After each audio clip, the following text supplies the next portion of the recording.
Lakotas! This is our land! The men died for the women and the women raised our children! Now's the time to resist! If none of us are brave enough, we're all gonna die! Stand up and resist!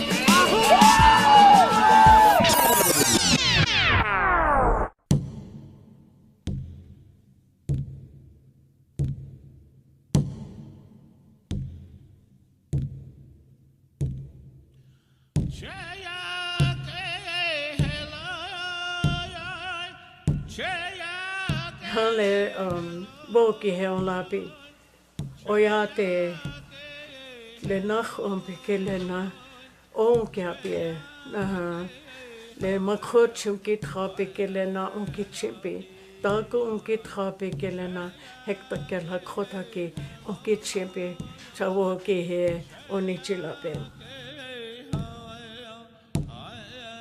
We are the matriarchal Tetuwan Lakota Oyate of the Oshedi Shakoan, an indigenous First Nation people of Turtle Island, the continent known as North America.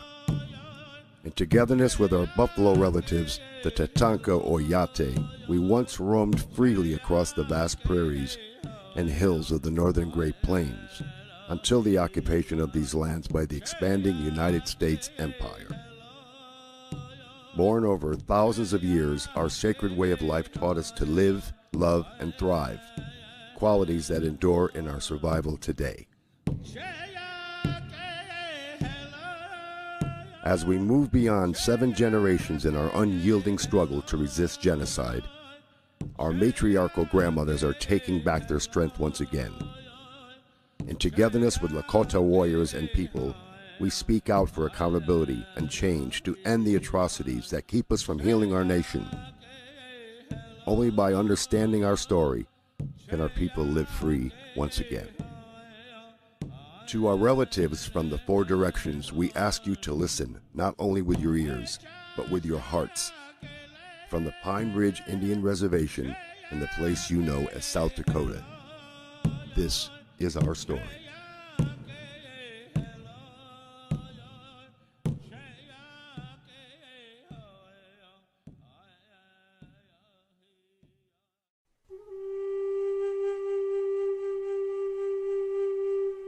We did not ask you white men to come here. We do not want your civilization. We would live as our fathers did, and their fathers before them. In 1492, the indigenous Arawak people of the Caribbean islands encountered Christopher Columbus of Spain. Columbus wrote in his log, "They would make fine servants. With 50 men, we could subjugate them all and make them do whatever we want." Columbus proceeded to unleash a reign of terror unlike anything seen before. When he was finished, 8 million Arawaks, virtually the entire native population of Hispaniola, had been exterminated by torture, murder, forced labor, starvation, disease, and despair.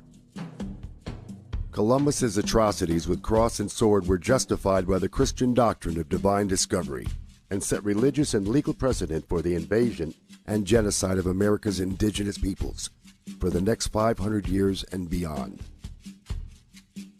By 1650, a precarious relationship between the First Nations of the east coast of North America and New England colonists was collapsing into slaughter and enslavement of native people by settlers who wanted more land and wealth. We find that most of the English colonies sanctioned and encouraged scalping Indians. In 1776, the United States birthed the first 13 states on land taken through the ethnic cleansing of dozens of eastern seaboard tribes. The Declaration of Independence further enshrined the belief of Euro-American settler supremacy by declaring native peoples to be merciless Indian savages. In 1787, the United States adopted its Constitution. Article 6 established treaties as the supreme law of the land. Despite this supreme law, treaties with sovereign native nations became slippery promises, easily broken when convenient. In 1823, in the case of Johnson and Graham Leslie v. McIntosh, the Supreme Court of the United States ruled that the First Nation people's right of occupancy was subordinate to the United States' divine right of discovery. The United States has unequivocally agreed that discovery gave an exclusive right to extinguish the Indian title of occupancy. This landmark ruling provided legal cover for governmental policies that would claim white Euro-Christian supremacy as justification for stealing indigenous lands and for the genocide of native peoples. In 1849, the California Gold Rush triggered the mass western migration of settlers, putting them in direct conflict with existing indigenous nations. In 1851, anxious to protect white settlers on their way to California and to avoid a full-scale war with the Lakota and our allies, the United States requested the Treaty of Fort Laramie with the Sioux and other northern Great Plains nations. 6 Sioux men signed the treaty, which recognized the Lakota Nation's sovereignty over a vast territory amounting to approximately 5% of the continental United States. With the end of the Civil War in 1865, the United States sent its war-hardened soldiers on a crusade to settle the West. Led by the growing dogma of manifest destiny, the U.S. claimed the God-given right to expand its borders from sea to shiny sea. Damn any man who sympathizes with Indians. I have come to kill Indians and believe it is right and honorable to use any means under God's heaven to kill them. In 1868, unable to defeat the warriors of the Sioux, Cheyenne, and Arapaho nations fighting to protect our lands and people, for the first time in its history, the United States appealed for peace and drafted the Second Treaty of Fort Laramie. The treaty established the Great Sioux Reservation, including the Black Hills, and unceded Indian Territory, to be set apart for the absolute and undisturbed use and occupation of the Indians, and that no white person or persons shall be permitted to settle upon or occupy any portion of the Indian Territory. Unable to defeat our free Lakota people with military might, the U.S. government increased the use of deceptive practices to subvert our matriarchal system and to create the appearance of agreement when our lands and rights were stolen. It is my purpose to utterly exterminate the Sioux. They are to be treated as maniacs or wild beasts, and by no means as people with whom treaties or compromise can be made. Just 3 years later, in 1871, the U.S. government ceased to recognize Indian nations as sovereign and independent with the passage of the Indian Appropriation Act. This legislation legalized the theft of our treaty-protected lands and further threatened our way of life with our buffalo relatives. The civilization of the Indians is impossible while the buffalo remain upon the plains. The mass slaughter of our buffalo relatives, the Lakota Oyate, lasted from 1871 until 1910. In just the first 7 years, buffalo hunters decimated the great herds of buffalo nearly to extinction. The U.S. Army encouraged the slaughter by providing free ammunition and supplies.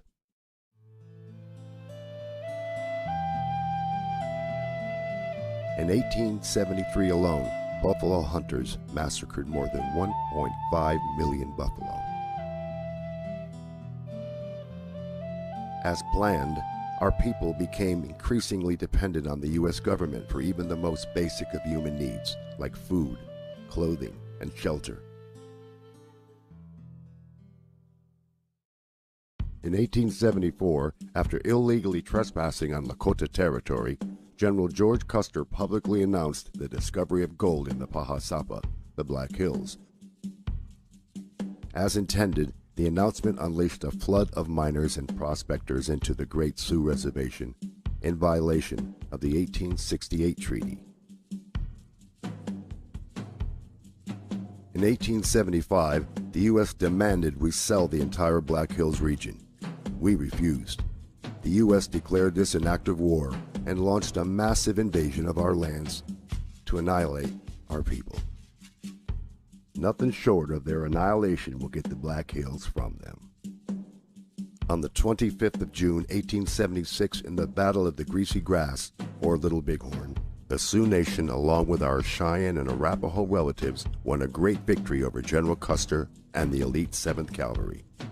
On that day, we defeated the might of the U.S. Army and took their flag. Seeking revenge for their defeat, the U.S. Army directed Colonel Ranald Mackenzie to unleash total war. U.S. forces went from village to village, killing women, children, and ponies, and destroying teepees, clothing, blankets, and food supplies. The U.S. then launched a sell or starve policy and withheld rations to coerce our people to sell the Black Hills and to relinquish our sovereign rights. These inhuman atrocities forced the surrender of many Lakota people to the U.S. agencies by spring of 1877. Despite being on the brink of starvation, few of our people signed the agreement to cede the Black Hills. When the paper was signed by Red Cloud, Spotted Tail, and others to give up the Black Hills, the majority of the Indians of the Teton Sioux tribe were not there, and they never consented to giving up the Black Hills, and never gave those chiefs permission or authority to sell or give up the Black Hills. Unable to obtain the required 3/4 consent, the U.S. seized the Black Hills with an act of Congress, in violation of the 1868 Treaty of Fort Laramie. Incensed by the illegal seizure, negotiator for the U.S. Henry Benjamin Whipple wrote, "I know of no other instance in history where a great nation has so shamefully violated its oath. Our country must forever bear the disgrace and suffer the retribution of its wrongdoings. Our children's children will tell the sad story in hushed tones and wonder how their fathers dared so to trample on justice and trifle with God." After breaking treaties, seizing native lands, and destroying our system of life, the U.S. government introduced another element of the genocide of Turtle Island's indigenous people: assimilation. Kill the Indian, save the man. In the 1880s, the U.S. government joined forces with Christian and Catholic missionaries to steal native children, as young as 2 years old, from their families, ship them to schools far away, burn their clothes, and cut their hair, deprive them of loving family contact for years, and use mental and physical abuse to force their assimilation into American society and the Christian religion. There are but two goals for the Indians: civilization or annihilation. In 1883, the U.S. created the Code of Indian Offenses to criminalize our culture and spiritual practices such as the Sundance, the giveaway, gifts for the bride, feasts, and medicine men. Punishments included fines, hard labor, imprisonment, and withheld rations. In 1885, the U.S. Congress continued its assault on tribal sovereignty by passing the Major Crimes Act, which unilaterally extended U.S. jurisdiction over major crimes into sovereign Lakota territory. In 1887, the U.S. Congress approved the General Allotment Act to divide communal land of the Great Sioux Reservation into individual parcels of privately owned property assigned to tribal members. Our people had no concept of individual ownership of our Mother Earth. The Indian must be imbued with the exalting egotism of American civilization, so that he will say "I" instead of "we," and "this is mine" instead of "this is ours." 2 years later, in 1889, in violation of the 1868 Treaty of Fort Laramie, the U.S. Congress passed an act to divide the Great Sioux Reservation into 5 separate and smaller reservations, including the Pine Ridge Reservation. The U.S. government opened the remaining 11 million acres of Sioux Treaty territory for public purchase, including sacred sites and burial grounds our people used for thousands of years. Having wronged them for centuries, we had better, in order to protect our civilization, follow it up by one more wrong and wipe these untamed and untamable creatures from the face of the earth. By 1890, our Lakota people, once powerful and free, were entirely dependent on the U.S. government. The U.S. had forcibly removed our people from our homeland, confined them to reservations, cut their rations by half, stolen our children, and decimated the great herds of our buffalo relatives. On the 29th of December, 500 soldiers of the U.S. Army's 7th Cavalry Regiment surrounded Bigfoot's band of about 350 Lakota people at Wounded Knee Creek, and along with 4 rapid-fire Gatling guns, massacred 312 of our men, women, and children.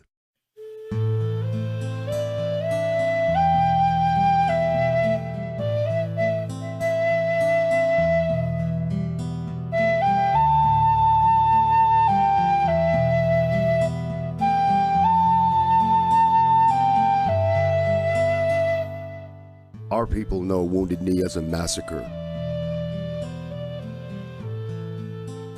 The U.S. government calls it a battle. 23 U.S. troops were awarded the Medal of Honor.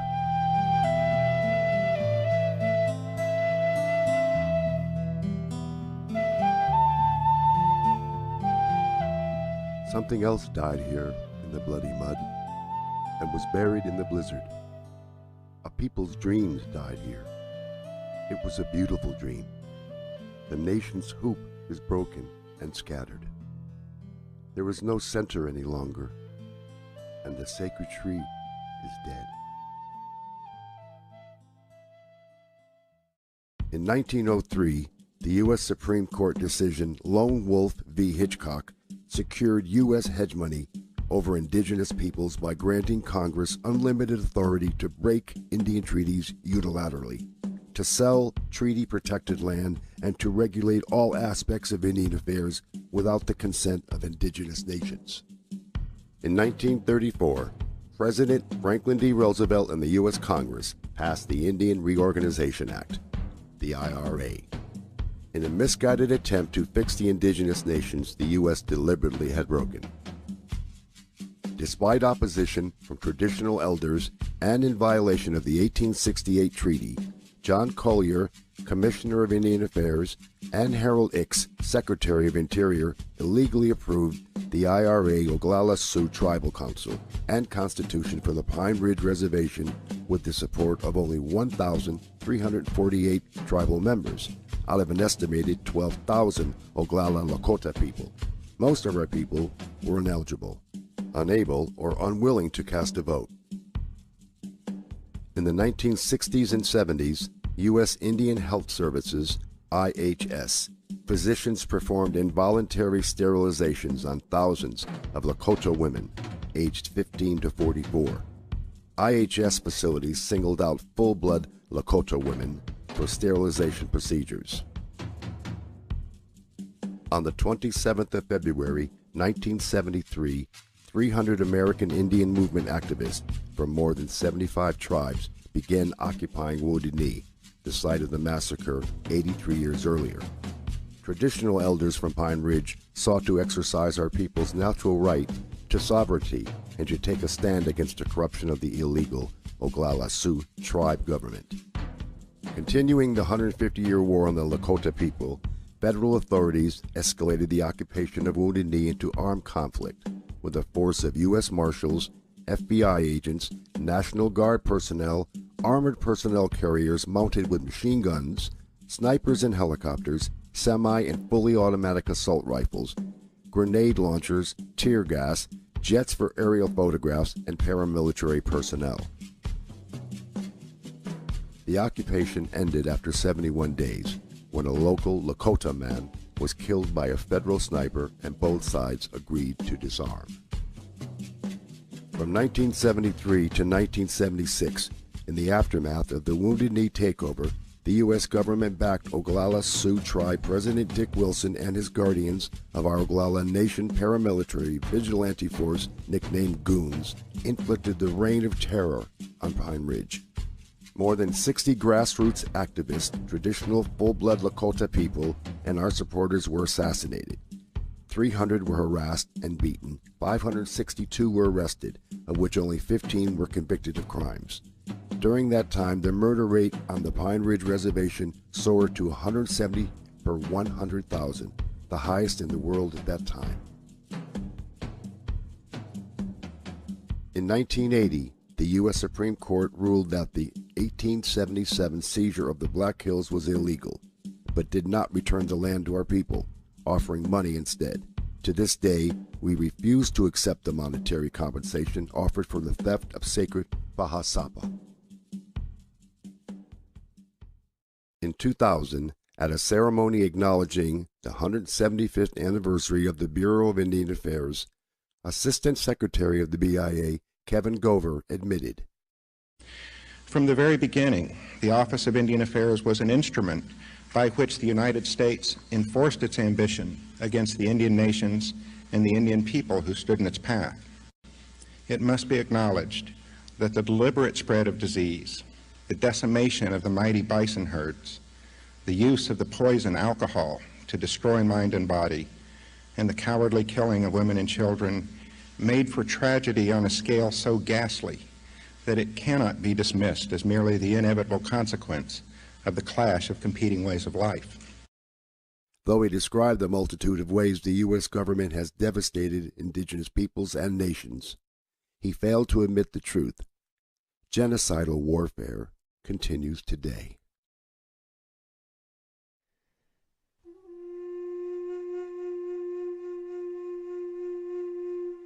The genocide of the Lakota people is not just a tragedy of the past, nor is it fiction depicted by the vanishing Indian or noble savage, so common in movies, television, and in popular culture. In truth, genocidal actions continue to be inflicted upon the Lakota every day, compounding the historical trauma of mass murder, boarding school abuse, and enforced poverty that is passed from one generation of our people to the next. The inhumanity continues because the founding belief of American culture supremacy has never been challenged. Ongoing atrocities are felt most profoundly through the lives and experiences of our elders, the warriors who protect them, and other traditional and grassroots Lakota Oyate who struggle against a corrupt system put in place by the U.S. government. To speak out within this system is an extraordinary act of courage. The price of courage is retaliation. The United States classifies Lakota freedom fighters as domestic terrorists. We suffer abuse, neglect, and withholding of food, housing, and other services necessary for our well-being, even physical assault, imprisonment on false charges, and assassination. It is with great love for our people that we tell our story despite the cost. We draw upon the strength of our ancestors to create a future for our children and grandchildren. Just as our ancestors refused to sign away our sovereign land and rights under conditions of starvation and abuse, we resist the slow, silent form of genocide inflicted upon us today. We were a matriarchy. We are a matriarchy. The matriarchal system was created by three women, three matriarchal grandmas. One that was miserable, one that understood the balance of love, and the other one that gave the men the direction to be who they are, to protect the nation. Which the four nations came out with the four headsmen. Do you see the three grandmothers? In between the said old men. So you got 1, 2, 3, 4, 5, 6, and 7. The three grandmothers are in there. See? That's why we're known as the Ocheti. But the Teton nation itself, Tetuwan, was these three grandmothers. The Dakota, Nakota, and Lakota. See, the matriarchal system was a powerful way of governing itself, where women told us men what to do. We don't do that no more because we're living a patriarchal lifestyle. Many of us think that by 1868, when the last treaty was made, that by then that those soldiers had realized that we got to keep these women out of here. And so it was just the Article 12, 3/4 of the adult males could only change it. To subvert Lakota sovereignty and our cultural system of matriarchal leadership, the U.S. illegally forced its patriarchal form of government upon our people, called the Oglala Sioux Tribe, OST, administered by the Bureau of Indian Affairs, BIA. This cultural genocide started way back in the late 1800s. It started with, even with the negotiations for the treaty. It was starting then by the American government making paper chiefs, you know, picking out a man that they could give whiskey to or money to, and then he would do whatever they wanted. The people that presented those treaties say, use our sovereign nations. You are a nation unto yourselves. You have the right to rule yourselves. Yet, they change it because it satisfies them. The Major Crimes Act. That, to me, was the last federal law, and it's a federal law, that took away the whole, really, government structure of the Tetuwan people. Because what that did was it forbade us to use our own laws. Because we were, quote, primitive savages, then the federal government took it upon themselves to impose this law and in essence take away all of our own enforcement rights ourselves. So by our not being able to enforce our own laws, then you have really destruction of people. Founded on corrupt values of the U.S. political system, the Oglala Sioux tribe is easily manipulated by the U.S. policy goals, yet shielded from oversight by its sovereign status. OST officials are able to pass blame and responsibility back and forth with the BIA for the devastating socio-economic conditions this system creates. The IRA Tribal Council government process is a federal funded program. It is not a government. The tribe and Washington, D.C. is in serious violation of human civil rights violation. They broke every inch of our rights and nobody's doing anything about it. Even our own tribal government since 1934 to 2012, they're in serious violations of human and civil rights. Not doing nothing, nobody. My advice to the people today who ask me about the IRA process is throw the whole system out the door. Lakota grandmothers are the traditional matriarchal leaders of the Lakota Nation and are the key to a renewal of political and cultural sovereignty for the Lakota Oyate. Women are for survival. They're always for the survival of all the people. And so they have to look further, and they have to look broader, and they have to see, okay, what's going to happen if we do this, or we need that, or, you know. So in our prophecies it said that during these last days, which we are in now, that then the women would start coming forward again. Every treaty has nothing but males on it, don't it, brother? And not once do you see a woman's signature in there. Do you know why? Because the women are the only ones still free. If our men who know who they are, they will ask our opinion. They will ask direction and guidance from the women. Our elders are the customary leaders who administer full sovereignty and keep traditional language, culture, and wisdom alive within our people. They are the heart of our nation. They are actually the backbone of our the nation.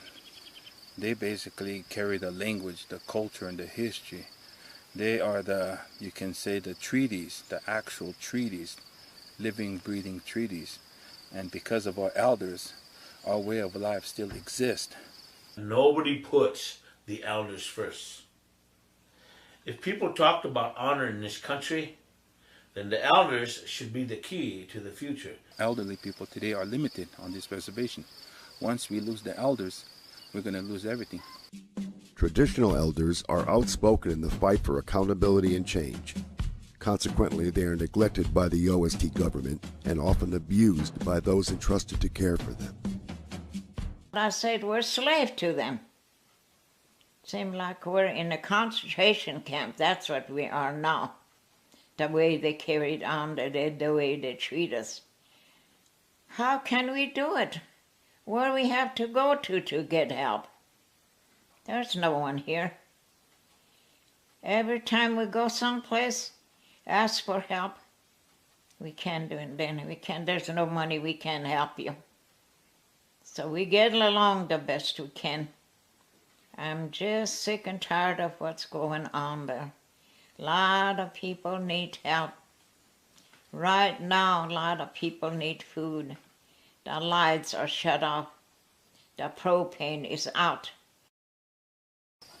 I'm an elderly, and whenever I need help from the tribe, I don't even get help from there. We ask for help, and then they said no, they don't have no money. Then I go to Pine Ridge, and I said there's no money here. That's all I say. Well, what happened to the money that the elderly people get, I guess, from Washington? I said, I don't know. So that's how come these elderly right around here don't hardly get no help. We're freedom fighters. Maybe that's why nobody don't want to help. The OST government system neglects to fulfill even the most basic needs of our elders on Pine Ridge. As a result, poverty-stricken elders suffer every day from hunger and malnutrition. It's scary how they feed the elders. At least they could let us have a good meal, peaceful meal for elderlies. They didn't go that far. I open that storage room and hear a big old sugar can, about that big, it's full of sugar. I look down, there's worms. The white and the black heads. Look at it. Worms. And I got up and I left. Went the other way and I said, well, maybe this flour is good, because they were in a container. So we swift it, and here there's mouse shit in there. This is what they were feeding the elders. We really have a hard time trying to get help. We went to superintendent 4 times. I went to the tribal president 3 times. I went to the council meeting 4 times. That council lady told me, Lorraine, this has been 5 years. You should just forget and live on like that. In protest of these conditions, elders in the Porcupine district of Pine Ridge occupied their meals for the elderly building for 34 days in 2011 to force action on the abuse, neglect, malnutrition, and theft of elderly funds they experienced. Nobody would listen to the elders. They tried the court system, they tried the BIA, they tried the tribal council, and other, resources that were available. And last but not least, they brought it to Strongheart. Because they exhausted all their remedies from every level that you can think of. And we told them one thing. You come to us, there's only going to be done one way. We're going to take possession of that building and we're going to hold it. And we wouldn't give it to them until they met these elders' demands. That was the only way to get some attention to this abuse and this stuff going on. We called the health department, so they came. I got that written statement. They condemn everything. Money intended for elders, the Meals for the Elderly program, and to rebuild their building was stolen, and even today, elders in the Porcupine district often have no reliable source of food. A lot of elders don't get their meals, though. They're supposed to be giving these elderly meals to the elders that need it, that can't make it transportation-wise to the building. They go out and they're supposed to deliver them, and a lot of times it doesn't happen. They see us like we're dogs. I pity my auntie Cecilia, begging for food. They don't want to help her. That is the biggest genocidal holocaust, when you destroy your own professors. And that's your grandmas and grandpas. Those are your professors to the nation that they're from. And that's Lakota. The fate of the Lakota Oyate is intertwined with the ecology of the land, patriarchal systems of control that inflict abuse and neglect on Lakota grandmothers do the same to grandmother Earth. We know what it is to live off the earth, the land, the trees, the four-legged. We know about them things. We have a value system there. Our culture is tens of thousands of years old.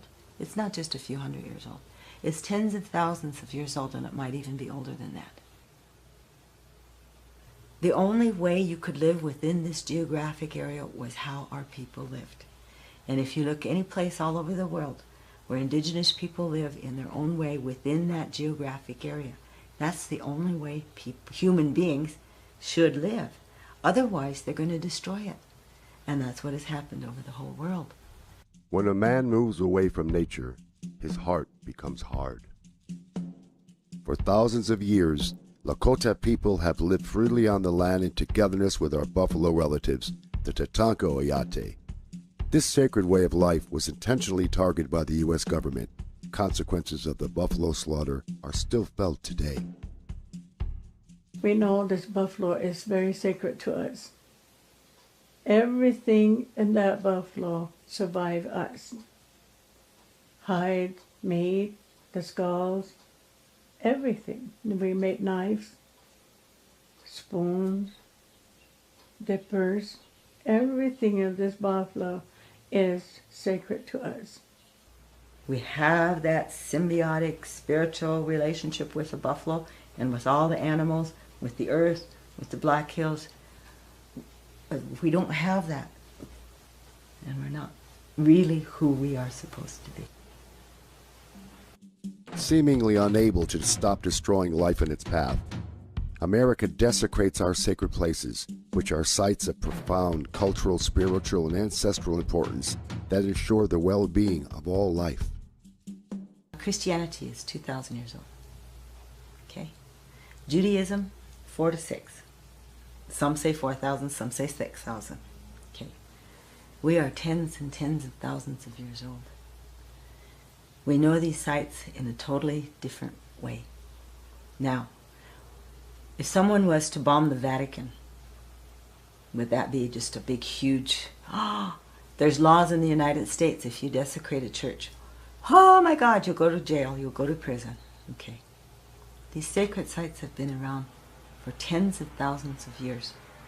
Our ancestors, ancestors, ancestors, ancestors, all were there, walked there, prayed there, did ceremonies there that we still do. To destroy those, no. You don't do that to sacred places. Like the Black Hills. Like Cave Hills, where I was telling you about these. That was a major sacred site. There were hundreds of caves. There were hundreds of, people call it rock art. Those are spirit messages. Hundreds of them, maybe thousands. And they were destroyed. It's like seeing one of your family members dead. It's probably even more than that. Unlike the protection sacred sites receive in other countries, the United States has done little to protect the holy places of Indian tribes. Often, in fact, the federal government knowingly desecrates these sites. Yes, you can comment all you want on environmental impact studies, and you can go to the environmental quality committees or whatever they are. And they'll all look at us real nice and give us cups of coffee and say, oh yes, we hear you, and they'll do whatever they want. We do not inherit Mother Earth from our ancestors. We borrow her from our children. In spite of the outrage and outcry of our people, the U.S. continues to permit corporations to ravage and rape Grandmother Earth and to pollute our drinking water. As they leave our lands in ruin, they steal from us our means of survival and our future. Corporations have been destroying the rights of the two-legged right before your eyes, but you're just too blind to admit it. This is where the physical genocide of our people is coming in, because we have more than 3,000 abandoned open-pit uranium mines that have been here for 40 years. All that radioactive dust constantly. We're breathing it in constantly. It has gone down into the groundwater, we drink it. It's on the surface water, we drink it again. The cattle, all the animals, horses, everything, they eat the grass. We pick berries. All of those are covered with radioactive dust.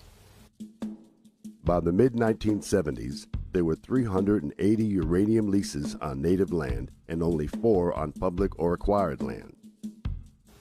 Winona LaDuke wrote an article in 1992 And in there, she talks about a public policy that was written under President Nixon in 1972, declaring our treaty territory, our region, a national sacrifice area to radiation.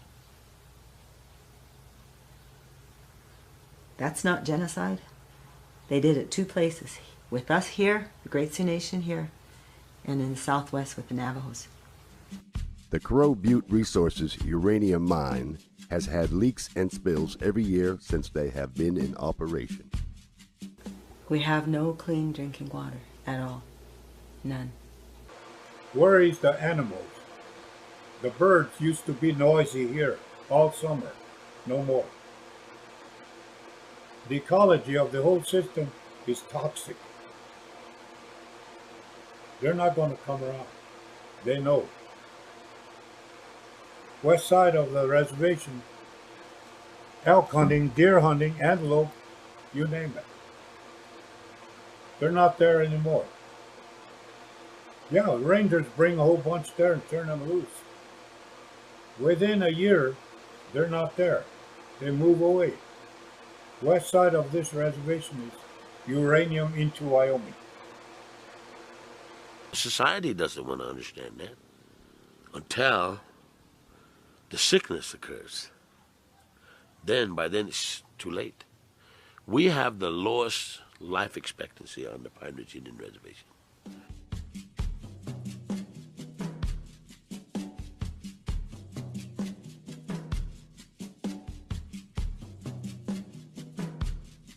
Radioactive elements, heavy metals, and toxic chemicals in drinking water on Pine Ridge pass from mother to child during pregnancy and cause birth defects and miscarriages at a rate 6 times higher than the U.S. national average. We have had noticing more birth defects and miscarriages. More miscarriages than anything. Young girls from the age capacity of 14 and 19 are failing to ovulate right now. That's genocidal warfare, America, which you're still doing. This country is so filled with denial, from Head Start, to all. It's like they cannot take ownership of this devastation, the desecration, this constant destruction. I would just like somebody to stand up and say, we got to stop destroying this earth. This is what a corporation will do to you when you uncover their behavior. They want to destroy their truth. So if they say that the commonwealth of American money is value, think again, America. It's not valued. See? That's all they do anyway. That's what they're good for. They're designed to destroy. The annihilation of the buffalo, our forced confinement to the arid Pine Ridge Reservation, and our resulting dependency on food rations provided by the government have brought diseases never before seen by our people. Diabetes, heart disease, and cancer are epidemic here, with rates up to 9 times higher than the U.S. national average. We never had any type of health issues until you guys got here. Our people ate boiled meats and baked meats. Everything was either boiled or baked. We live off the choke cherries, the teepsilas, the wild turnips. That's our food, our nourishment. So now they're trying to cut us off by, you need a permit to pick that. When they moved us onto that reservation,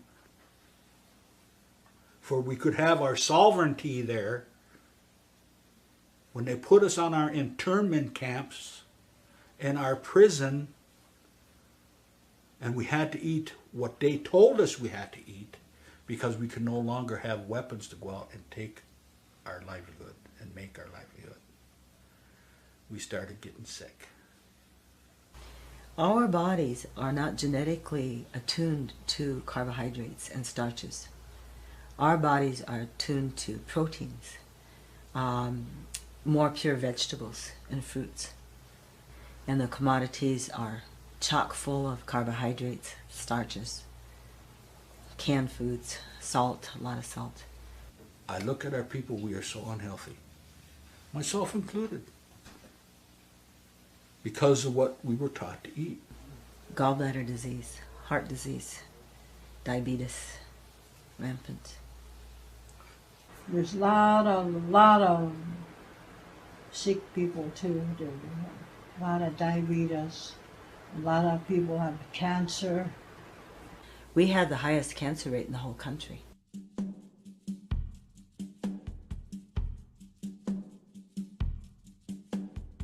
Despite being responsible for our desperate conditions of life, the U.S. government fails to provide adequate health care and medical services through the Indian Health Service Program, IHS.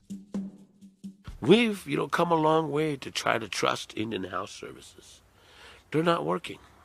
The health care, to be honest with you, we can honestly say there really isn't one, because we have an IHS, the hospital right in Pine Ridge, but the care that the people should be getting, they're not getting. And it's not helping the people at all, because some of the doctors that come in are practicing. And they're practicing on our Indian people right now. We don't have no good doctors. The doctors are just training. They're getting training here. They come here and they trying to learn about things, and they give us a wrong medicine. A lot of times the diagnosis is a misdiagnosis, and they'll give, medicine that they think might help, and then they send the people home. And we've seen a lot of accidents and otherwise deaths that have occurred on the reservation because of that. My granddaughter, she had a car wreck. And she got broken ribs and the chest. She got really hurt, bad hurt. And here took him to hospital, and this doctor said she gave him pain pills, and they could take her home. She's all right. So they brought her home, and she got sick, and she almost died. They want to do away with us, totally, completely, one way or the other. For more than 150 years, the U.S. government has consistently exercised a policy towards the Lakota people. Assimilate or die.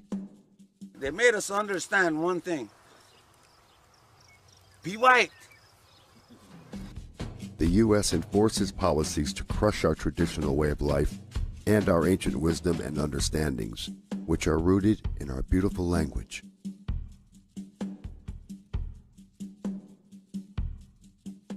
Our language, long time ago, old people said, your language is sacred.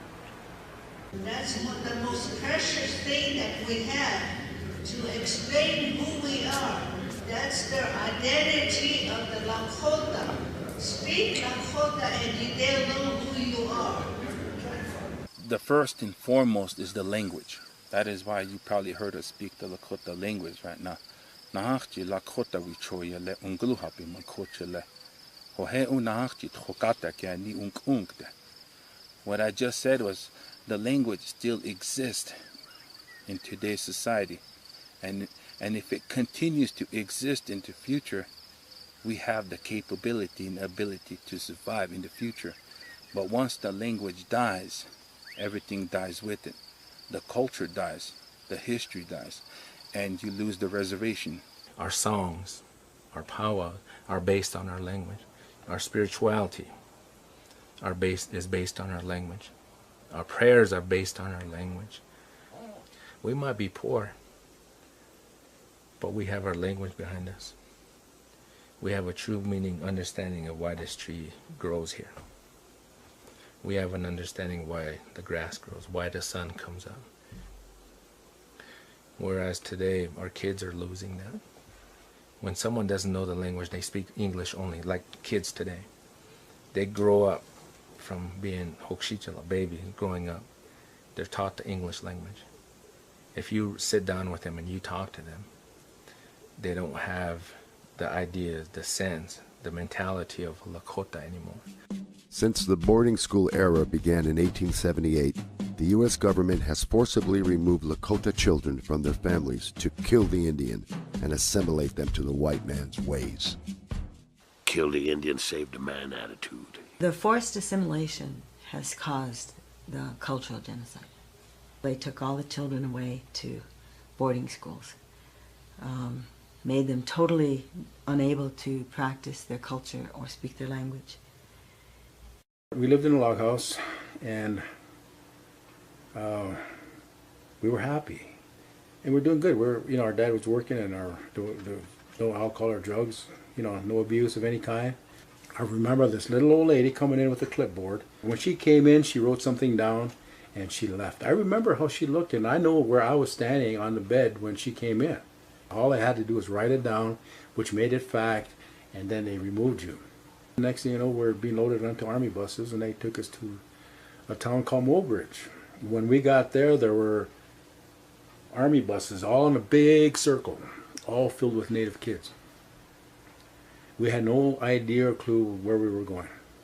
We ended up in Pierre, South Dakota, the capital of South Dakota. We ended up there. There's a boarding school there, and that's where they unloaded us.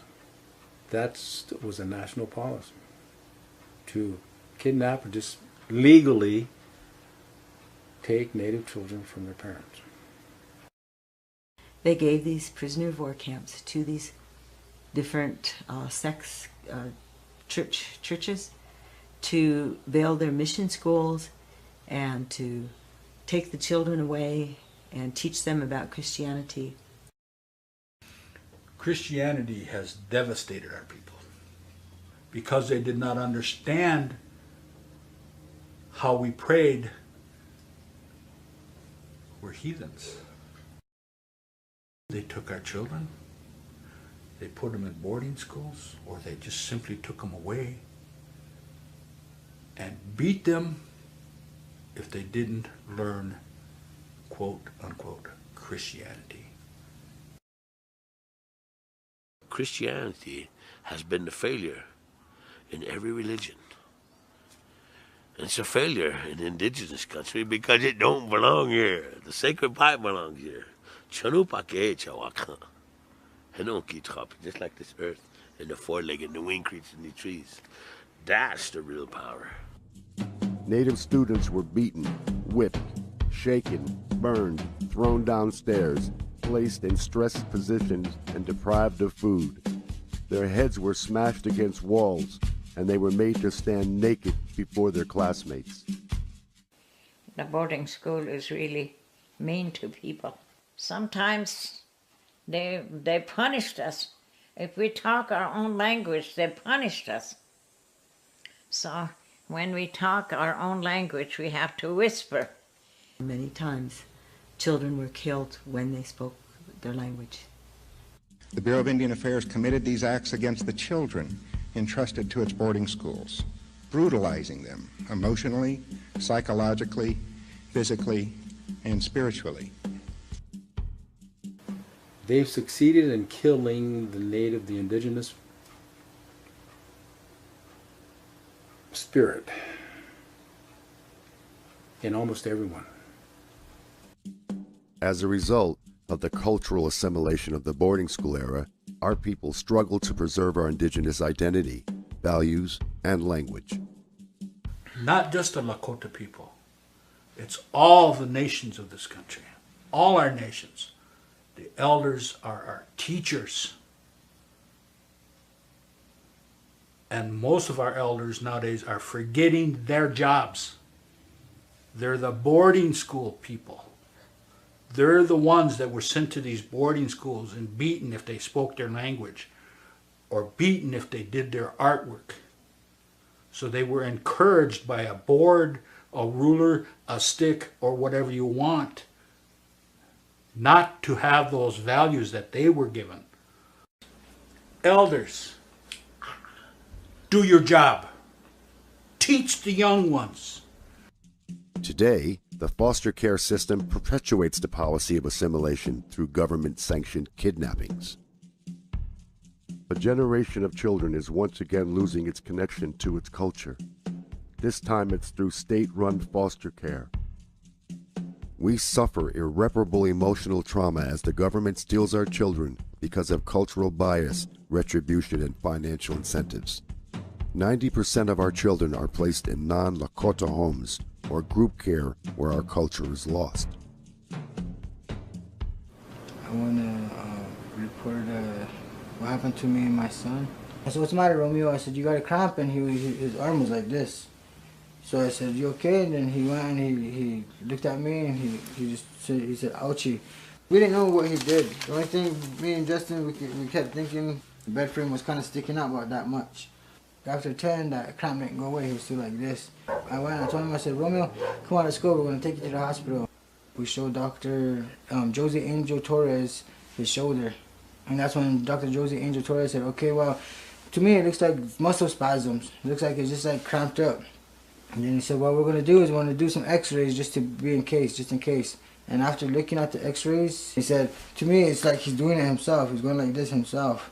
And he said, "Right here, you can see his muscle." He said, "He's just faking it. And he's just doing that so he can miss school." And he didn't give him a brace. He said, "Well, if he's feeling pain, just give him the Tylenol with codeine." When I let him go to school, the nurse told me 20 minutes later how bad it was. I took him to the emergency department. They asked me what happened. I told the doctor what happened, and he accused me and insisted on me abusing my son. He kept accusing me and insisting that I was the one that hit my son, but nobody hit my son. And when he got up, when he told us what happened, we attended him right away. But he kept insisting on me, being the abuser. And when he kept insisting, I kept telling him, I said, "No, I haven't." And, he just kept insisting and getting louder and louder. And I told him finally, I said, "Are you discriminating me?" I said, "Because that's all you're doing. I'm worried about my son, and all you're doing is accusing me." They told me that, they said, "Pedro, you ain't going to have custody of your son. We are going to take custody of your son." And I told him, I said, "Well, could I say at least goodbye? Could I at least give him a hug?" And that's when they told me, they said, "Pedro, they took him while you were doing the questioning." When they took him to Rapid City Regional. Romeo was released from Regional Hospital, and I said, "What's wrong with how's he doing? Is he okay?" So they said it was only a sprain, and they went and they gave him a sling. They gave him a sling and they released him. They attended it and wrapped him, gave him a sling and released him. The only one that was there was Vince from Lowell, and that was the only one that was there that I know. And after they released Romeo, Vince put him in a foster home in Rapid. So they use foster kids to ask for legal fees. And when they get the legal fee money, they go and they have meetings. The meeting, it's just them dividing the check and deciding how they're going to divide it. After they divide it, then they give the people that they're saying the case was for, they give them to run around until they're 21. I don't know if he's, worried, crying, scared, because they won't give me no information on him.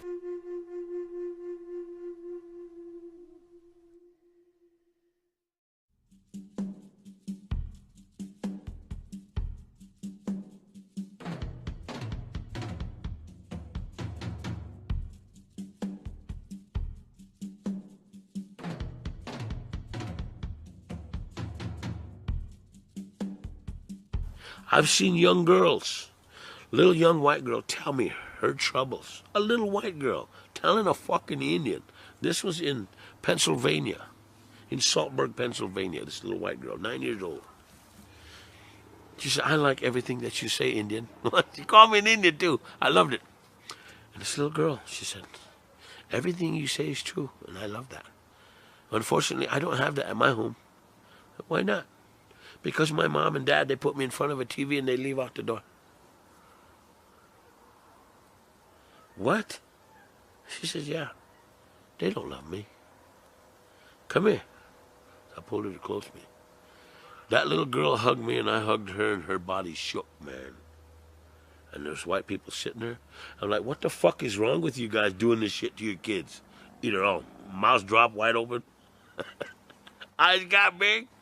Fuck, you're creating this shit, man. But that's happening every day in every American's household.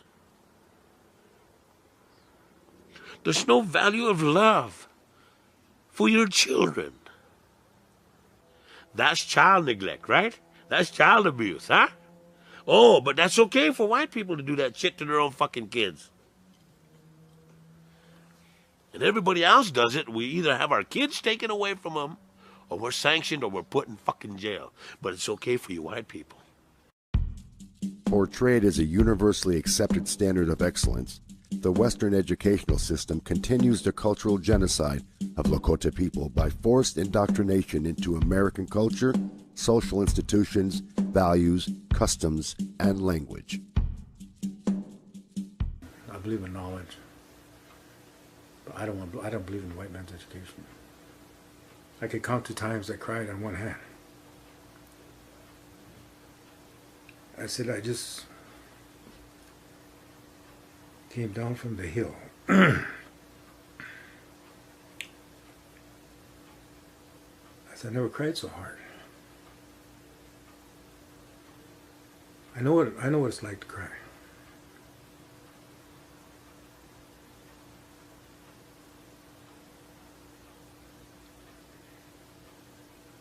I had to learn on my own about our way of life.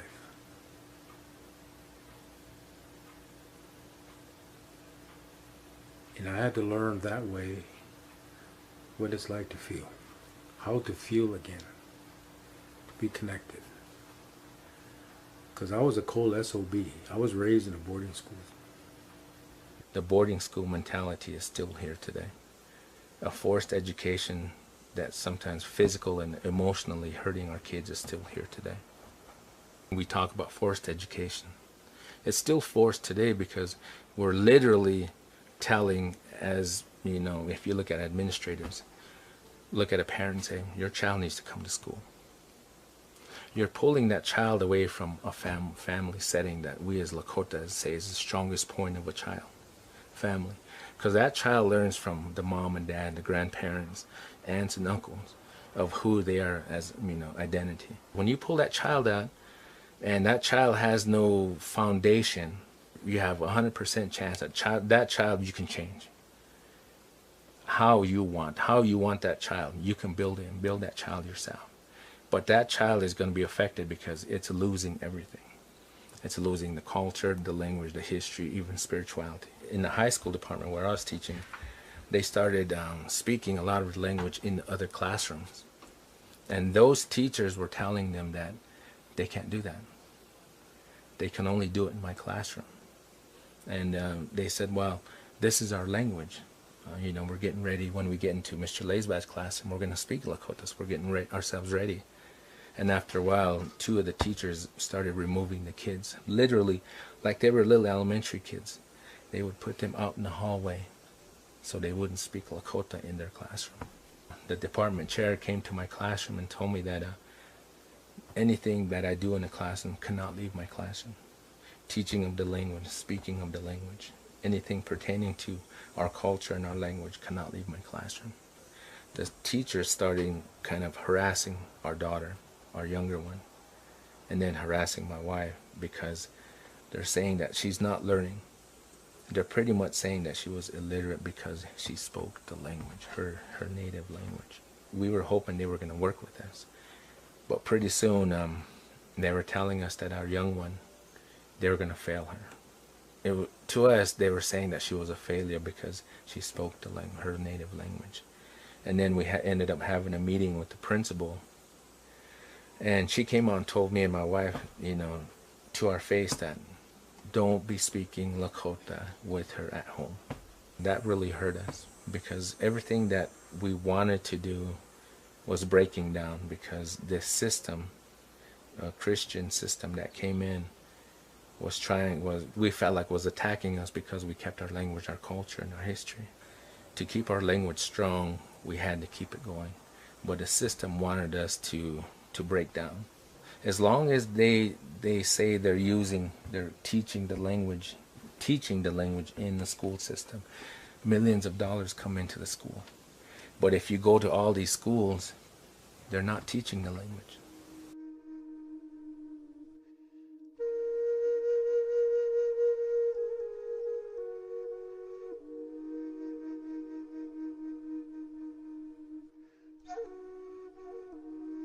Can they survive as a person out there? Yeah, they probably could. Can that one survive as a Lakota out there? No. Because there's no Lakotas out there.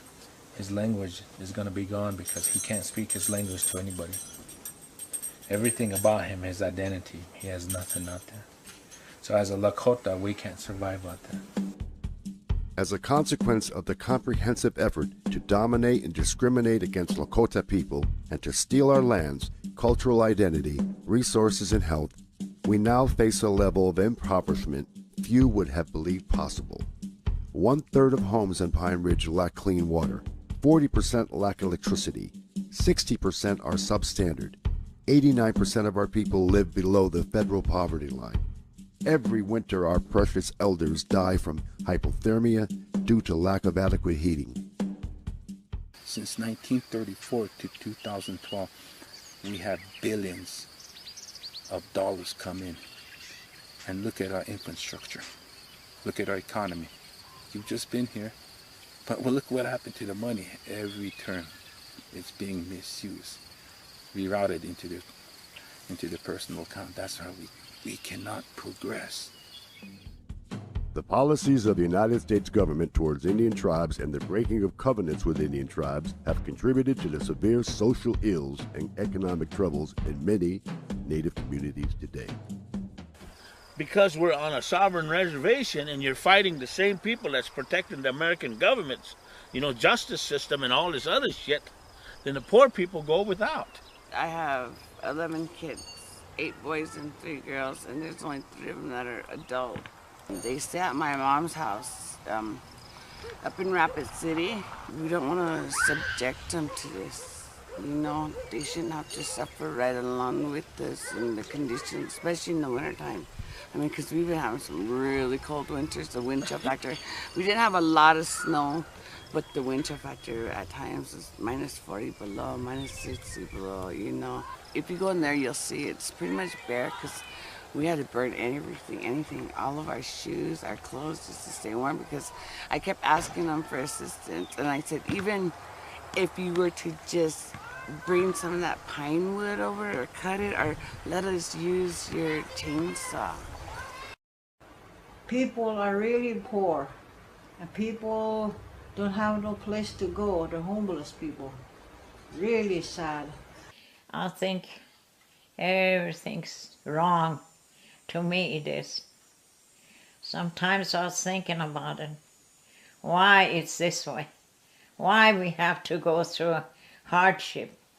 Why do we have to go through all this? Lakota people years back, we don't live like that. We live a good life that time. But nowadays, I think we lived in hell. The way things are. Everything's hard for us. They said we're elderly, we like to make trouble, we like to make complaints. That's how the tribal council said. They don't care for the people, but they're working there because they want the money. They always talk, they're gonna say, we're gonna help the Indians, we're gonna help you guys, we're gonna do this, we're gonna do that. And when the time comes, when they got in, nobody helped. I think when they get in there, they get that feel of that money, and then they forget about everything they were campaigning, everything they were gonna do. That greed. I was once told by a philosopher that the white people are an ill breed of people because they're so greedy. We're not trying to rich. We're not trying to live in a big house like that. We're not trying. We just want to live here with our grandchildren, have a good life. I want the people to know how we get along hard time. No home, no food. And the money that comes in, they don't even give it to us.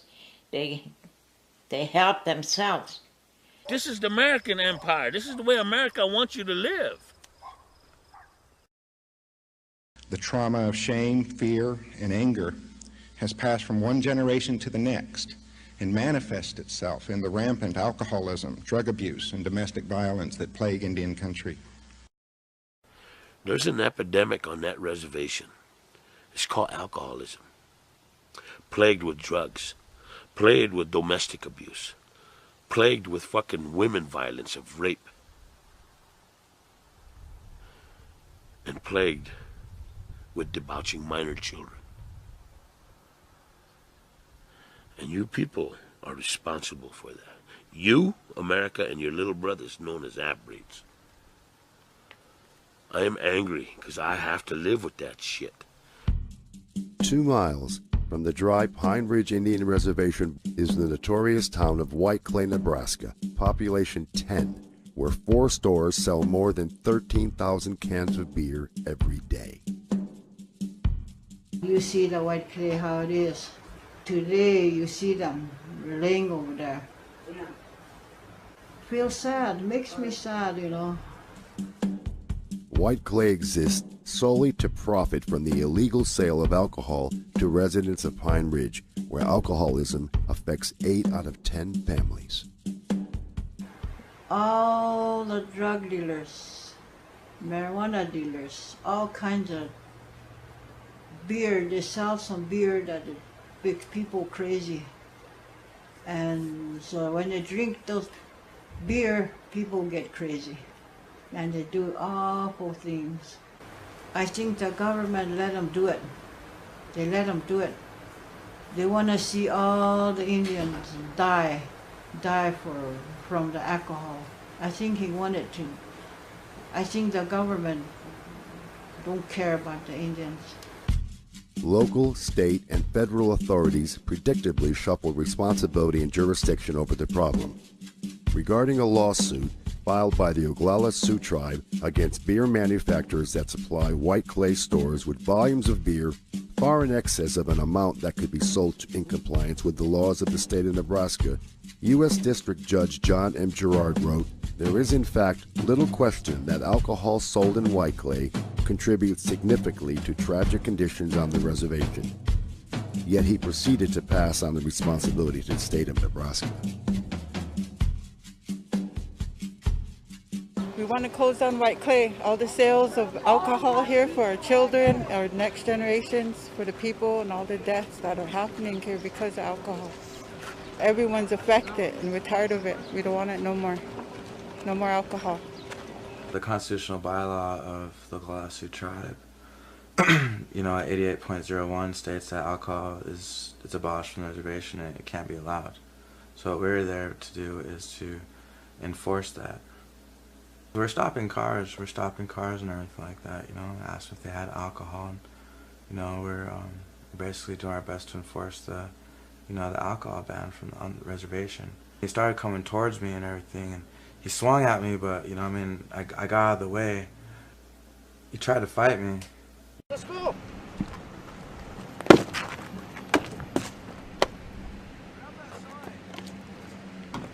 My fucking wife comes through and you guys fucking do something? You guys want something now? Want broke corn? That man that approached me, you know, he was in this, he came out of this blue truck and everything, and he wasn't driving, he was the passenger, but the driver was a white person, you know, and that driver works there in White Clay. He's protecting White Clay. He sent that guy, that native guy, as a plant, you know. He sent them there on a mission to try to start something. And the police just stood there. You know, they just stood there. 90% of crimes committed on the reservation are alcohol-related. Lakota women are raped or sexually assaulted at a rate 4 times the U.S. national average. The U.S. Department of Justice, which used the Tribal Law and Order Act of 2010 to expand its jurisdiction in sovereign Lakota territory, fails to pursue charges in 2/3 of reported sexual assault crimes. I call it planned genocide by the American government. so that there are cracks in the system, the whole system. The whole system of justice is so flawed that women all the way across the board, down to children, are total victims with no recourse. It's really, really difficult to have a sexual assault, let alone a domestic assault, prosecuted. I'll tell you a case. 14-year-old girl sexually assaulted, statutory rape, by a bus driver at a state school on the reservation on Pine Ridge. He assaults this girl all the time at school in the bus garage. He grooms her so that she will lie for him. None of the school personnel will report this assault because he's a wealthy white rancher and he's one of their fellow employees, and almost all the people that work at the school are ranchers, and they're all friends, and they all go to the same rodeos, and they all help each other when they have brandings and everything. So they never report it. None of the teachers or principal or counselors, bus drivers, maintenance men. He also is friends with the U.S. Attorney. He's also friends with the public defender and the BIA superintendent. She lives with that white rancher. She has a baby for him. Then he starts beating her up. He beats her up until she finally leaves. But he keeps the baby. She goes to court. Court says, you have to prove you can support this baby. She never finished the 10th grade.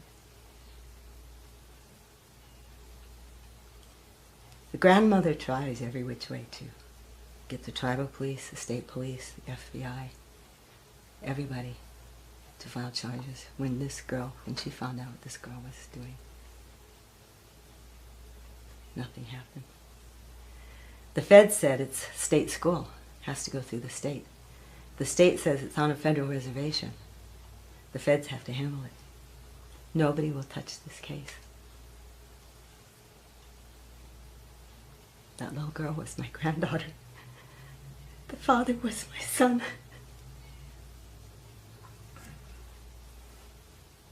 I'm the grandma who tried.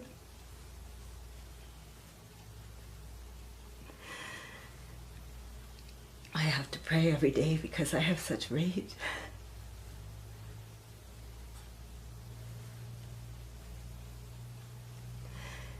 Not just at that rapist, at the judge, at the public defender who is his friend, at the U.S. attorney who is his friend, at every single person on that school who worked there, who knew, who didn't report it, at every single person on that school board who knew, who didn't do a damn thing about it, at every tribal police officer I went to. I have such rage. I have to pray. I pray and I ask the Creator. Nothing more I can do. So please take care of it. Every family I know, this has happened to.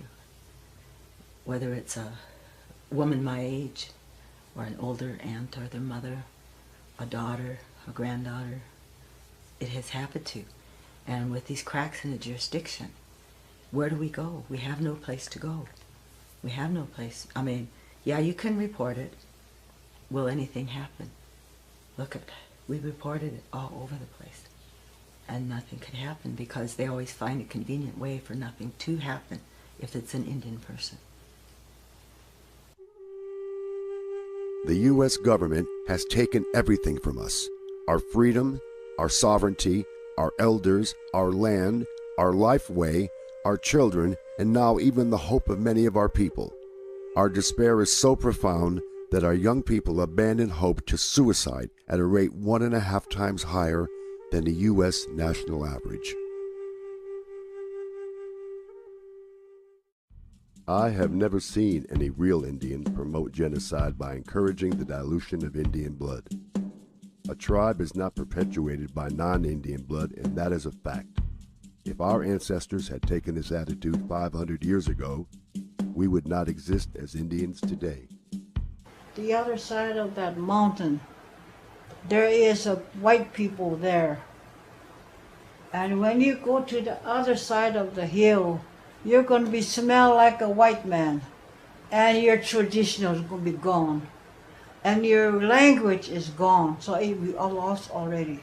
They lost their language. So younger kids can't talk Indian anymore. Promoted through American miseducation, foster care, and urban relocation, the American melting pot concept encourages the loss of native cultural identity through dilution of native blood. You give us the ability to get off the reservation, then you kill us from our identity of our cultures, upbringing. The urban Indian, we call them urban Indian, they're out there, off the reservation. They don't know nothing about the traditional. They don't care to learn it. Facing discrimination in white society, many mixed-blood Indians return to Pine Ridge, where they inflict learned oppression on full-blooded and traditional Lakota people, exploit the system of land allotments and leases to steal common lands, and make money off our sacred ceremonies. They were abused by white America citizens. White America looked at their own little brothers as the Indians.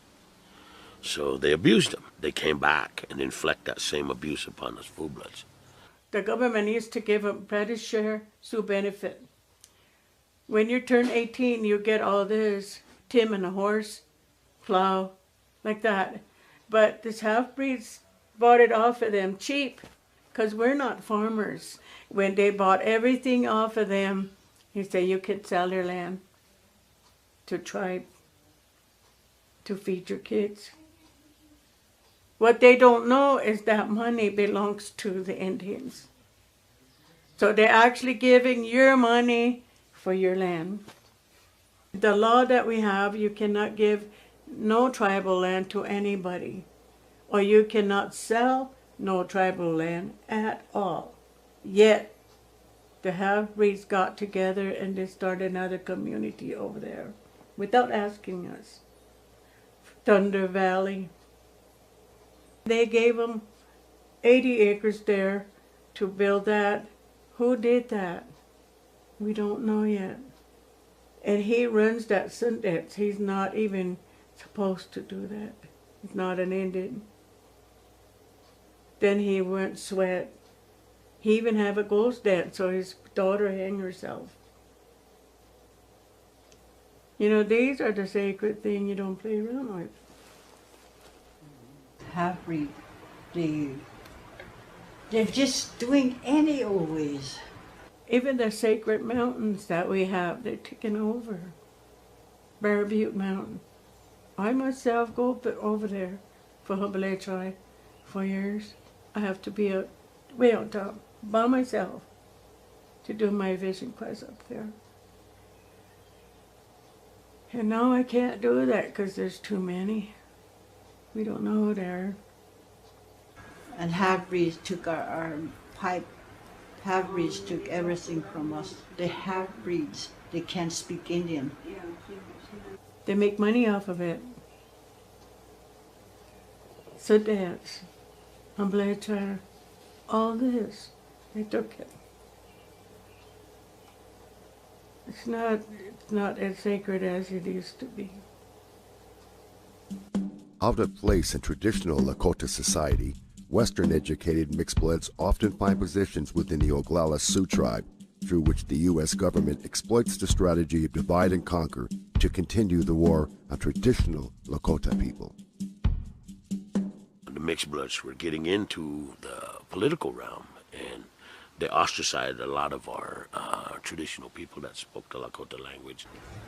Dick Wilson, we had a president, and he don't like us. Dick Wilson, he hired a lot of people to, we call them goons. We're all full-bloods, and they're half-breeds, they're goons. And they were, you know, having Pine Ridge's militia on them, which was the Goon Squad. They trying to kill all of them down there.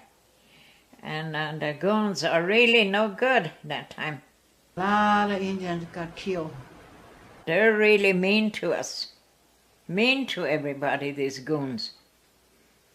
And now, what happened? Why, they had high-powered gun, And they even have a machine gun on it, all kinds of machine gun. They paramilitarized the whole fucking Pine Ridge Indian Reservation. They were receiving military arsenal.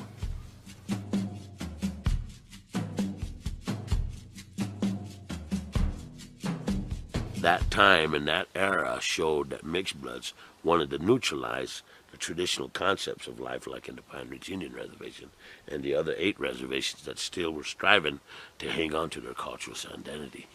And they're still doing it to this godforsaken day on the Pine Ridge Indian Reservation. Today, this broken system runs rampant, fueled by drug and alcohol trafficking, creating a formidable fusion of corruption, theft of tribal funds, and oppression that further impoverishes full-blood and traditional Lakota. The whole system down there is very, very corrupt, and it's sad.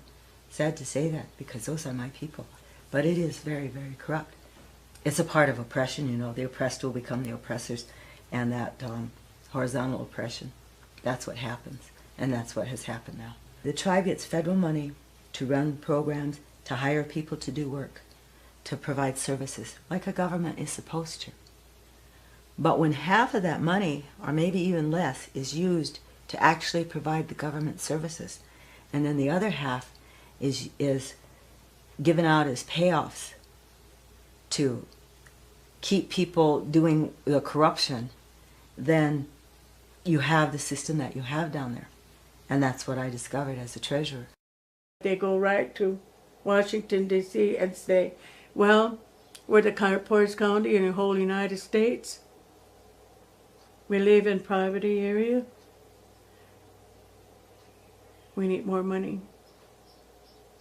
This is how much Indians there are.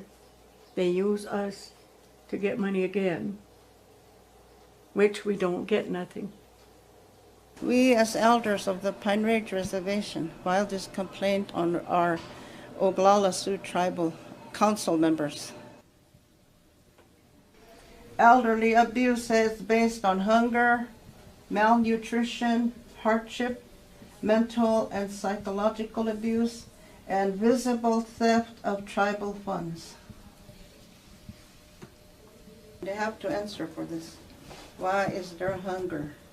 Why is there malnutrition? Why is there hardship? Why is there mental and psychological abuse? And what about visible theft of tribal funds? There's just like I said, a visible fraud going on, theft. But the Attorney General won't take those complaints because they said the tribe's sovereign. And so you need to take care of those problems there. But when we go to the court, you went with us, you've seen up to today, no action was taken seriously, or no action was taken against my complaint of elderly abuse. And they're still sitting there. Nothing has happened. I just called. Nothing happened.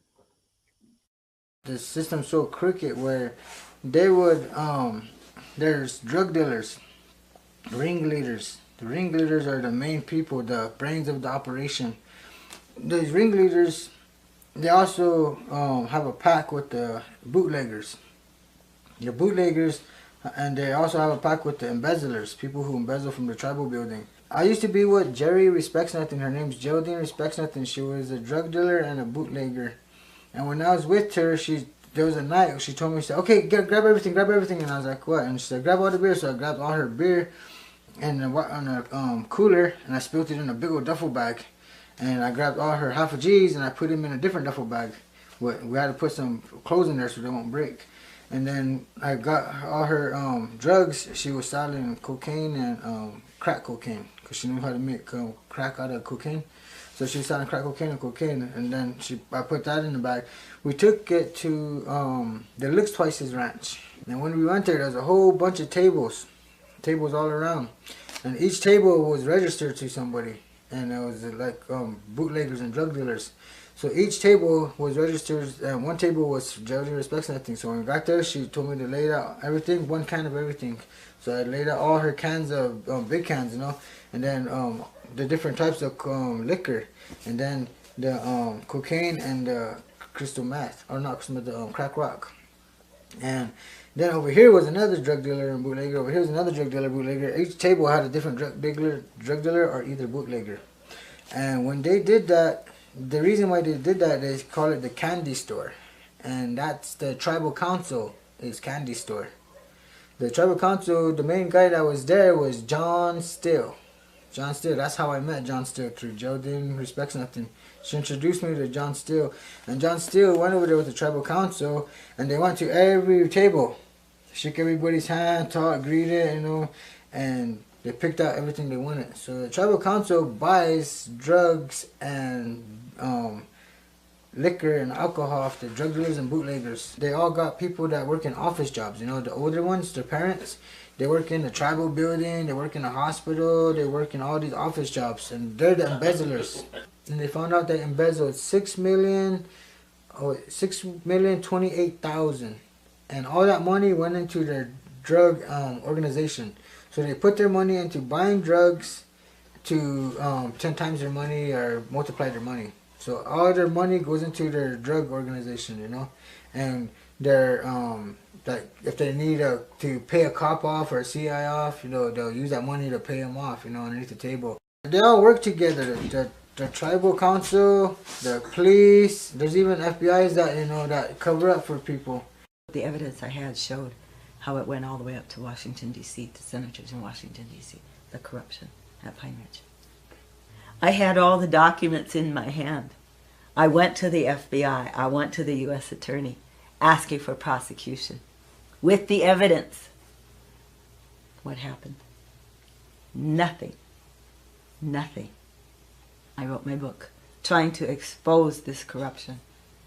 And I called it Testimony for the Innocent, for all the innocent people at Pine Ridge who don't get the government services, for all the innocent people at Pine Ridge who try to expose the corruption and lose their jobs, and for all the innocent taxpayers who pay in federal tax dollars so it can be used properly, and it's not. And the federal government is the one that sees to it that it's not. We, the freedom fighters, the traditional Lakota Oyate, the full-blooded Indians, and the activists who stand up to the genocide of our people face retaliation from the U.S. government, the BIA, the OST, tribal police, and the judiciary. We are labeled enemies of the state, even terrorists, and are victims of murder, intimidation, beatings, threats, vandalism, false arrest, and incarceration. My life was in danger all during that time in the life of my children. It's not in my book about all that we went through, all the warnings we had, everything that was going to happen to me and to my kids if I didn't stop. But I couldn't stop. It wasn't right. That was my culture. You have to be honest. My daughter lived here too with her 3 boys, and I would babysit. And she had just a little tiny car.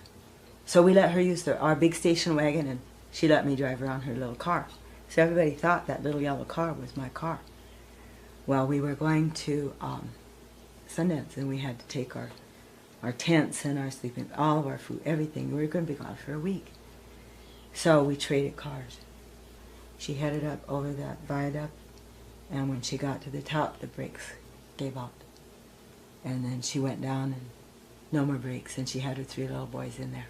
To get to her house, she had to go up a hill, turn, and go up a real steep driveway. She just kept praying, praying, and she did it. And when she got to the top, then she called her brother, my son, who was a diesel mechanic. He came over, and he checked it out, and somebody had professionally pinched the brakes. You don't cut them from the bottom, because in the fluid, they professionally pinch them up on top of the brake lines, so that you'll have to drive like a mile or so, and the pressure, and then they bust open, and then you have no brakes. It's hard to tell anybody when people are scared. There's a fear.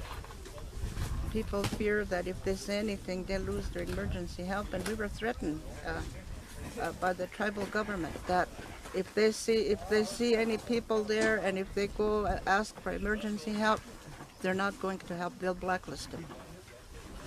And there's a lot of people that are blacklisted on this reservation. He's one of them. We can't go over there and tell them what's going on. They'll arrest us. They'll put us in. They'll probably throw the keys away when they put us in. That's how bad it is around here for the real Lakotas. And they're scared. They're scared to do anything. Today, you go over there and say something about the government, they might shoot you. Charles Richard's boys put a gun on me and Cassie and my kids. They put a gun at us and started running down the road with it, pointing at us. So we went real fast and reported it. I told Justin Hooper, I said, Justin, I said, we're getting retaliated on because all the information we've been telling you, somebody's letting them know, there's an informer letting them know that we're the ones that are, giving you guys all the information and they're retaliating on us. And Justin Hooper said, well, the best thing for you guys to do is move. I got sister-in-law and 2 grandchildren got killed on a scenic road. My brother got killed up on the hill. He lives all by himself. Those things happen to us. And it hurts, it really hurts. Hell, even this message, what we're telling you about, we can get knocked off, me and my elders. Long time ago, Indians fight back. Long time ago, like they killed Custer over to Montana. That time, the Indians not scared, so they fight back. But today we can't fight the government. We can't do that. We can't fight the law. Their power, they have power. We can't do nothing. That's what we're facing, a big, giant, agency. And I don't know if any of us will ever get our message through. We're treated as subhuman. And they'll keep us there till, we no longer exist. Keep the people poor. Keep them fighting each other. Keep them using drugs and alcohol to get over the despair. Keep them down. Genocide. Raphael Lemkin, the human rights lawyer who coined the word genocide, defines genocide as a coordinated plan of different actions aiming at the destruction of essential foundations of the life of national groups, with the aim of annihilating the groups themselves. The international community identifies these actions as killing members of the group, causing serious bodily or mental harm to members of the group, deliberately inflicting on the group conditions of life calculated to bring about its physical destruction in whole or in part, imposing measures intended to prevent births within the group, forcibly transferring children of the group to another group. What we're trying to tell you, America and you American people, you need to get your head out of your ass and really look at what you're doing. The only thing that you can see clear is the misery that you created. That's the only thing you can see clear. You don't see love. You don't see caring. And most of all, this word peace, you fuckers don't even know what that means because you never had that either. And the other two, you never had it. If you did, where is it? How does the white man replace my eastern people that once lived in paradise along that eastern shoreline? They're gone. The language is gone. They don't exist anymore. What did you do with them? I am a red man. If the Great Spirit had desired me to be a white man, he would have made me so in the first place. No white man controls our footsteps. If we must die, we die defending our rights.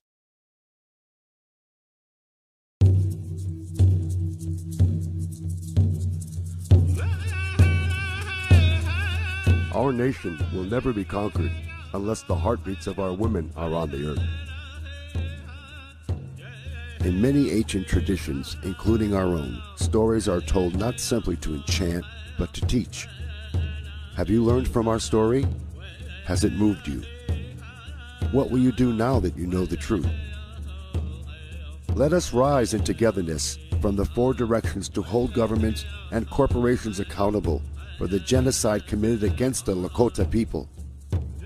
By ending these atrocities, we can use our own sacred language, culture, and connection with our land to heal our people and to create a future for the generations to come.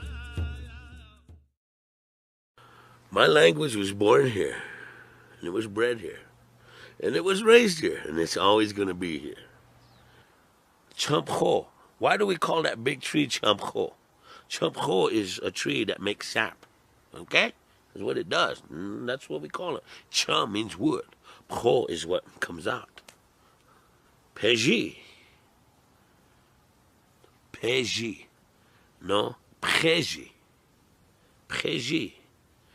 If every household on any reservation continues to use words, or even song, the language grows and it continues to stay alive. We have this run called the Sacred Hoop Bavado Marvin. We started back in, I believe it was 1983. And that run was started to preserve the way of life on into the future. Last year we took a couple boys that was in old Iglala because they've been always drinking, and so now these days when they come on this run, they've been sober for 5 years now, ever since they came on this run. I encourage others to learn their language. I mean, especially from like elderlies and the older adults. So we're teaching him how to speak Lakota too. And this is his first year. I don't want him to go through the things I go through now.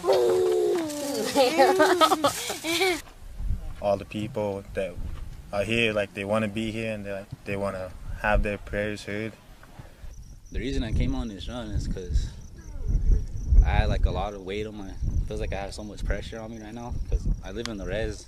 After this long run, it feels like all this weight's off me and I can just, feels like I started new again.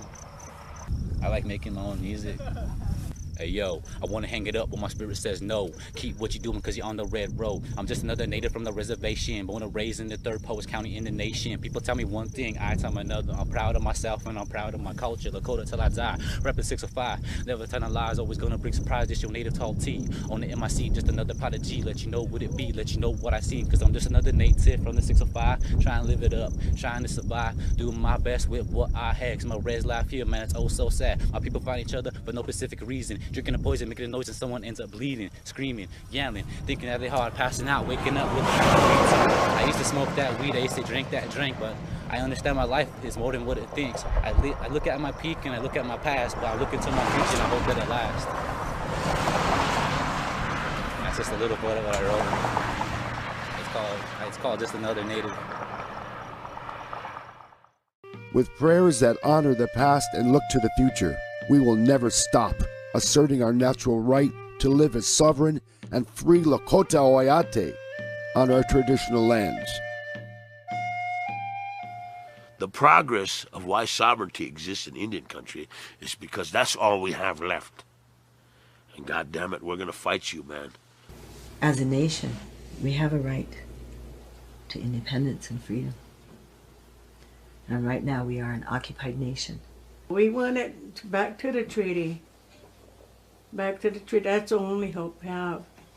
Our last 68 treaty territory, our great-grandparents made it this way because it was the last big territory where we could live with the buffalo and still be a nation. But they have to get out of there. They have to quit occupying it and let us do what we need to do. We want to be free and left alone.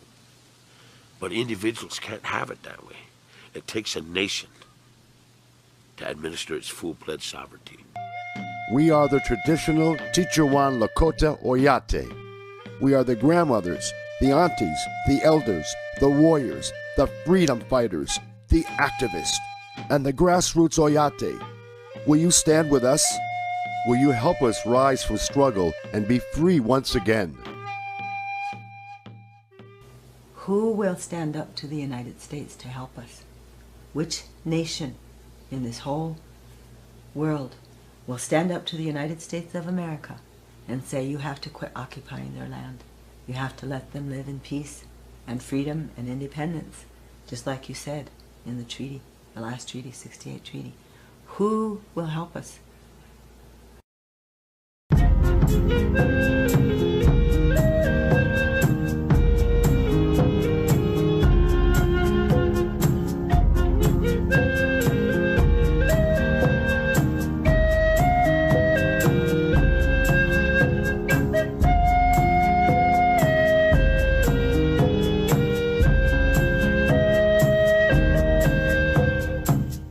Victor Mitaki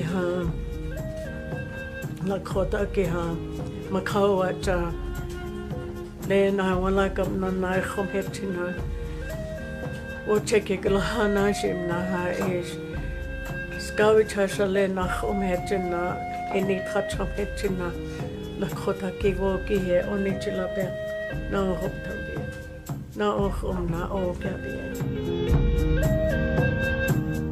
Relatives, we share our humble gratitude for listening to our story as our grandmothers return to their strength.